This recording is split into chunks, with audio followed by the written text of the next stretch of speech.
Praise the Lord. ஆண்டவரும் அருமையரட்சகருமாகிய இயேசு கிறிஸ்துவின் இனிய நாமத்தினாலே உங்களை யாவரையும் நாங்கள் வாழ்த்தி ஆசீர்வதிக்கிறோம். கர்த்தர் உங்களை ஆசீர்வதிப்பாராக. இன்றைய தேவ வார்த்தை சங்கீதம் 128வது அதிகாரம் 5-6வது வசனம் சொல்லுகிறது பாருங்க. கர்த்தர் சீயோனிலிருந்து உன்னை ஆசீர்வதிப்பார், நீ ஜீவனுள்ள நாளெல்லாம் எருசலேமின் வாழ்வை காண்பாய். ஆமென், அல்லேலூயா. பாருங்க, கர்த்தர் சீயோனிலிருந்து உங்களை ஆசீர்வதிக்கிற தேவனாய் இருக்கிறார். அல்லேலூயா. அப்ப ஜீவனுள்ள நாளெல்லாம் நம்முடைய ஜீவன் இருக்கும் வரை அப்போ எருசலேமின் வாழ்வை காண்பாய். அல்லேலூயா. அப்போ எருசலேமின் வாழ்வை ஒரு நாள் நாம் காண போகிறோம். அல்லேலூயா. அப்போ கர்த்தர் சீயோனிலிருந்து நம்ம என்ன பண்ணி கொண்டு இருக்கிறாரா? ஆசீர்வதிக்கிறார். அல்லேலூயா. அது மாத்திரம் இல்லை, இப்போ அந்த 6வது வசனம் சொல்லுங்க பாருங்க, நீ உன் பிள்ளைகளின் பிள்ளைகளையும் இஸ்ரவேலுக்கு உண்டாகும் சமாதானத்தையும் காண்பாய். அல்லேலூயா.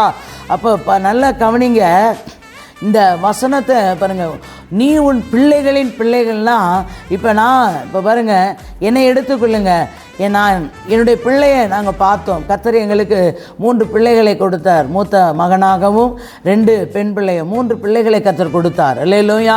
அப்போ அந்த 3 பிள்ளைகளுக்கும் 3 அவரவருக்கு ஏற்ற துணையை கர்த்தர் கொடுத்து பாருங்க, அவர்களுக்கு 3 பிள்ளைகளுக்கும் பிள்ளைகளை கொடுத்திருக்கிறார். அதுதான் அப்போ உன் பிள்ளைகளின் பிள்ளைகளை காண்பான். இப்போ என் பிள்ளையை காண கர்த்தர் எனக்கு கிருபை கொடுத்தார், எங்கள் பிள்ளைகளுடைய பிள்ளைகளை காண கர்த்தர் கிருபை கொடுத்திருக்கிறார். இதுதான் இந்த வாக்குத்தத்தம். அல்லேலூயா. ஒருவேளை நீங்கள் இன்னும் உங்களுடைய பிள்ளைகளுக்கு திருமணமாகி பிள்ளை கனி இல்லாமல் இருக்கிறார்களா?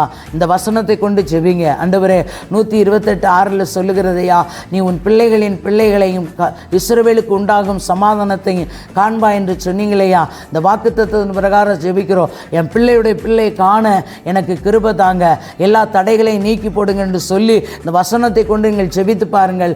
கர்த்தர் பெரிய காரியத்தை செய்வார். அல்லேலூயா.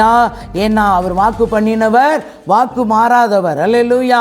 அப்போ வாக்கு தந்தவர் ஒரு நாளும் வாக்கு மாறாத தேவனா இருக்கிறார். இந்த வசனத்தை பிடித்துக் கொள்ளுங்க. இந்த வசனத்தின் பிரகாரம் வாழுவோம். கர்த்தர் பெரிய காரியத்தை செய்வாராக. தகப்பனே, மை துதிக்கிறோம். சோத்திரம் கர்த்தாவே, சர்வ வல்லமையுள்ள தெய்வமே, மை துதிக்கிறோம். சோத்திரையா.